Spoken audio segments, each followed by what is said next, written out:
Neste momento já estou recebendo aqui o Silvano Gross. Deixa eu botar a imagem do homem na TV, hein?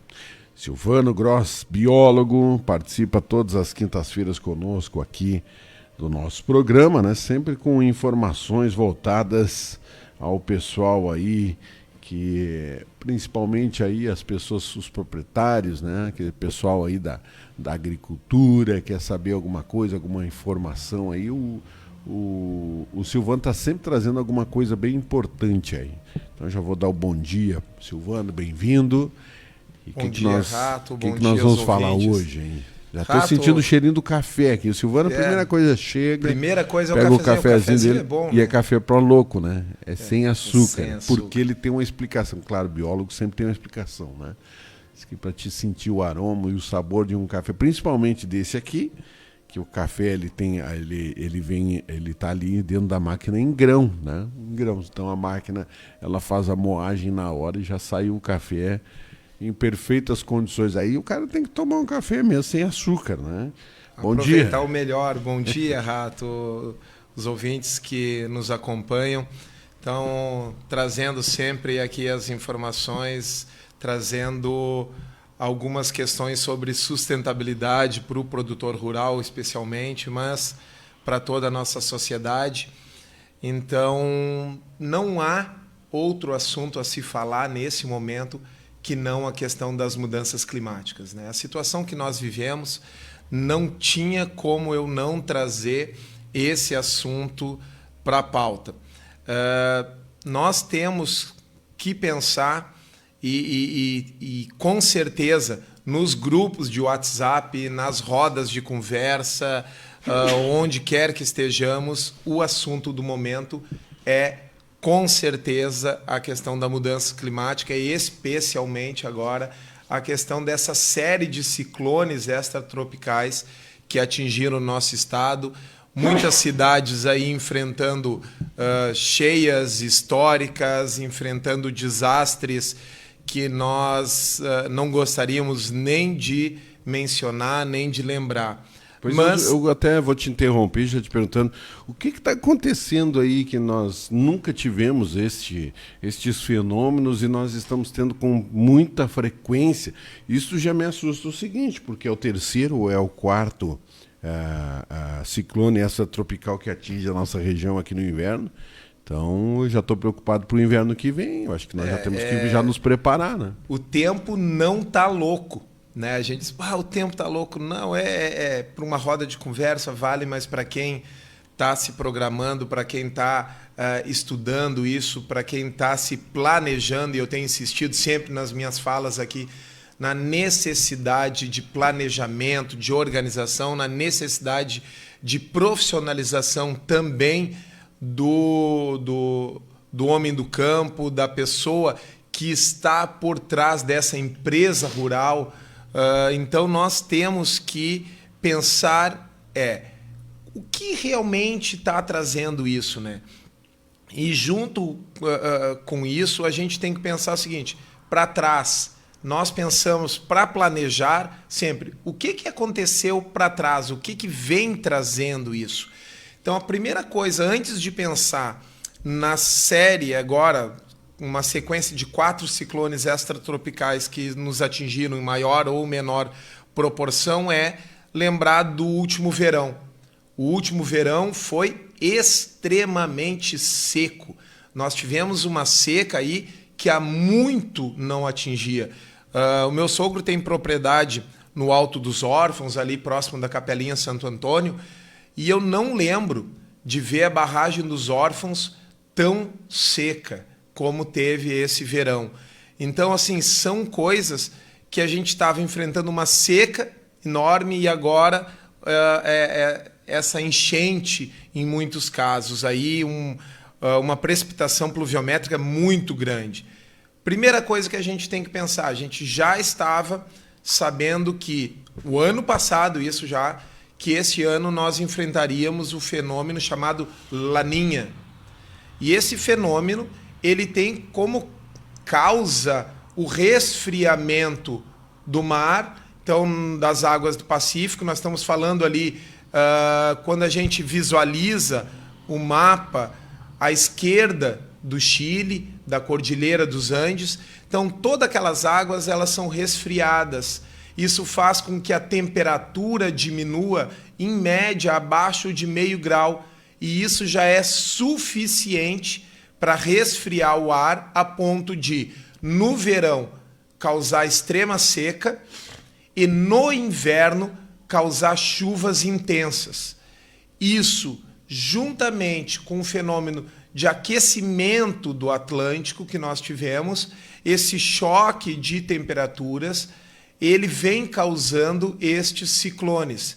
E aí, quem estuda mais do que eu a questão aí desses fenômenos meteorológicos está demonstrando que isso tem acontecido não só com maior quantidade, mas com maior intensidade, em função de que essas temperaturas globais elas têm se modificado em maior intensidade. Ou seja, nós temos de um lado ventos que trazem temperaturas cada vez menores, se chocando com ventos de outro lado que trazem temperaturas cada vez maiores.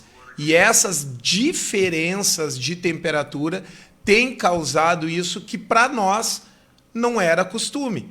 Nós não tínhamos, no nosso histórico, o hábito de enfrentar estes extremos de chuva, esses extremos de seca e esses ciclones extratropicais que eram comuns em outras regiões. Então, de agora em diante, nós temos que começar a pensar, afinal de contas, o que podemos fazer para minimizar isso e, principalmente, o que podemos fazer para enfrentar. A nossa situação de minimizar isso não dá para ser só uma questão individual, local aqui da nossa região. Nossa região ela tem que sim participar desse enfrentamento. O governo do estado do Rio Grande do Sul, por exemplo, ele, por meio de uma legislação, ele obrigou que todos os municípios tenham uma comissão municipal de mudanças climáticas. Ou seja, essas comissões municipais elas terão que, em breve, começar a se reunir para tratar destes assuntos. Bom, o que cada município individualmente vai poder fazer para, no conjunto, ter soluções para o enfrentamento dessa crise da mudança climática. Agora, essas respostas elas vão ser a médio e longo prazo. Mas o produtor ele precisa de respostas a curto prazo. E de que maneira essas respostas a curto prazo vão poder ser obtidas? Principalmente por enfrentamento das situações que estão ocorrendo. Então o produtor ele vai ter que se planejar para enfrentar estas situações. Uma alta precipitação pluviométrica em alguns casos, seca em outros casos, até mesmo questão do granizo, que inevitavelmente vai começar a acontecer em maior proporção. E aí nós temos, por exemplo, esses fatores inevitavelmente vão começar a afetar os valores dos seguros. Então, os produtores que utilizam seguros para fenômenos como estes seguros, inevitavelmente, ao longo dos anos, eles tendem a aumentar o valor. Então, o produtor vai ter que se preparar para isso, porque isso vai afetar o seu planejamento financeiro. Então, esse produtor ele vai ter que ver, bom, o que eu estou enfrentando? Seca no verão, chuva intensa no inverno e, além disso, essa chuva é em pequeno, curto espaço de tempo. Então, nós vamos ter que começar a planejar, e aí tem que ser um planejamento individual da propriedade. Fazer o quê? Eu tenho que começar a ter possibilidades, por exemplo, de retenção dessa água. eu tenho que ter um planejamento, no caso do plantio, seja ele um pasto para o gado, seja ele um cultivo de fumo, arroz ou soja, alguma maneira de que, quando essa chuva venha, eu tenha o estrago minimizado. Por exemplo, para quem está principalmente na área de serra, fazer com que eu não tenha a lavagem deste solo, com que eu tenha um plantio em patamares, de maneira a que eu não tenha a perda, quando ocorre a chuva, de todos os nutrientes daquele solo. Um plantio de forma adequada ao local. Então, são coisas que os instrutores de fumo já estão começando, já estão fazendo, muitas vezes, essas instruções para o produtor. O pessoal da Emater, há muitos anos, vem, por exemplo, intensificando a ideia de que isso é importante, e os produtores vão ter que começar a entender que isso agora já passou de ser importante. Ele é necessário atender essas indicações dos técnicos para que ele, pelo menos de início, minimize o estrago feito por estes fenômenos que inevitavelmente vão voltar a acontecer.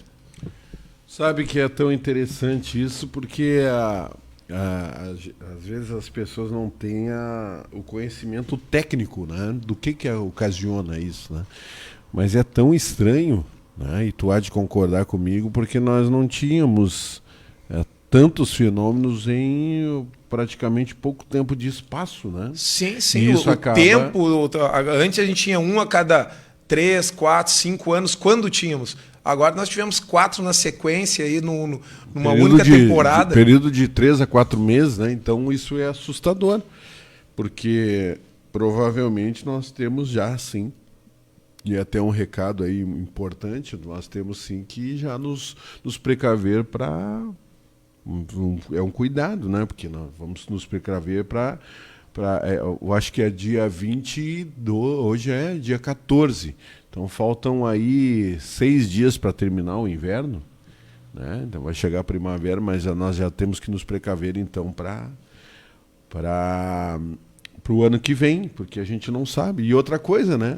A gente pode também ter alguns ciclones durante o verão, que isso é normal. Sim. Mais normal acontecer durante o verão do que o inverno. E aí tem esse ciclo de fenômenos que a gente tem. Depois de um laninha muito intenso, nós temos provavelmente agora a vinda de um El Niño muito intenso, que aí justamente ele vai fazer o contrário do laninha, em função de que, ao contrário do laninha, que tem o resfriamento das águas do Pacífico, o El Niño é quando eu tenho um aquecimento das águas do Pacífico, e aí eu tenho um verão chuvoso com possibilidades de ciclones no verão, e eu tenho um inverno seco, e aí com temperaturas muito baixas. Então essa inversão, ela é já registrada, previsível, só que não adianta os meteorologistas apresentarem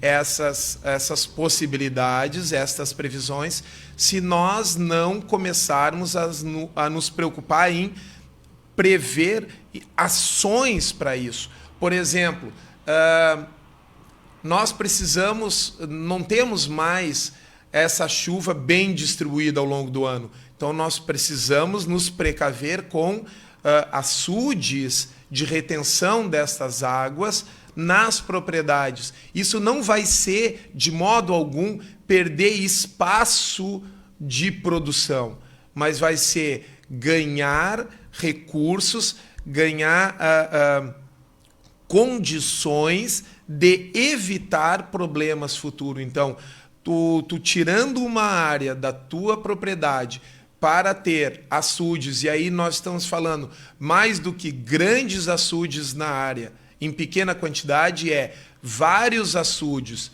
de pequenos tamanhos para reter essas águas em casos de precipitação pluviométrica grande e possibilidade de uso futuro dessas águas nas proximidades por meio apenas da gravidade. E isso a nossa serra permite isso, ao contrário da várzea, que aí depende principalmente das questões aqui das nossas barragens. Então, essas já são ações que o pequeno, médio e até mesmo grande produtor pode fazer para começar a se organizar, a enfrentar essas situações. E nós temos, como lembrar, tu falou da grande quantidade, talvez o último que a gente tenha falado tanto antes destes eventos agora tenha sido o Catarina, que, por exemplo, destruiu boa parte de torres ali, que foi assim de repercussão mundial. Agora nós estamos falando uma repercussão mundial de uma situação de cidades aqui do Rio Grande do Sul que enfrentaram destruição de mais de metade ou até mesmo de praticamente a totalidade da zona urbana da cidade. E o produtor rural vai enfrentar cada vez mais dificuldade com isso se ele não se preparar. E aí é aquilo, vai ter que ter, sim, investimento em ações de prevenção a estes danos. Quanto melhor programadas forem essas ações, menos risco o produtor vai ter quando estes eventos acontecerem nessa sequência. E, Rato, infelizmente, a notícia que se tem é essa, que esses fenômenos serão, sim, cada vez mais evidentes, cada vez mais presentes no nosso dia a dia. Muito bom. Bom, Silvano, te agradeci aí, muito importante a tua fala. Até ontem um amigo meu disse assim, mas com tudo isso que está acontecendo tem que construir um bunker. E aí eu falei isso, mas na chuva? Aí não, acho que não adianta, né? Depende, eu acho que teria que ser o inverso aí, talvez, qual é o estilo, se esse bunker é numa cobertura com um prédio aí bem estruturado, talvez, mas nós temos que começar a nos precaver, sim, tanto na zona urbana quanto rural. Aqui o nosso foco é o produtor rural, mas todos nós temos que começar a repensar as nossas condições de onde estamos produzindo, qual a região, qual o local, o que pode afetar aquilo ali, as nossas moradias. Uma questão muito evidente para o homem do campo, que para a cidade não tem, é a questão dos quebra-ventos. Então nós temos que começar a buscar esse exemplo que os antigos tinham muito presente, que é a minha casa, ela tem um quebra-vento? Qual é a direção predominante do vento? Onde que vem o vento mais forte? Os antigos sabiam isso. Nós hoje não sabemos mais, ou porque perdemos esse hábito do conhecimento, ou porque já não tem mais como se prever, porque as coisas mudaram. Temos que voltar a pensar isso, temos que voltar a nos planejar de uma forma mais eficiente. Muito bem. Muito obrigado, Silvano. Até a próxima semana. Obrigado, Rato. Obrigado, ouvintes. Até a próxima.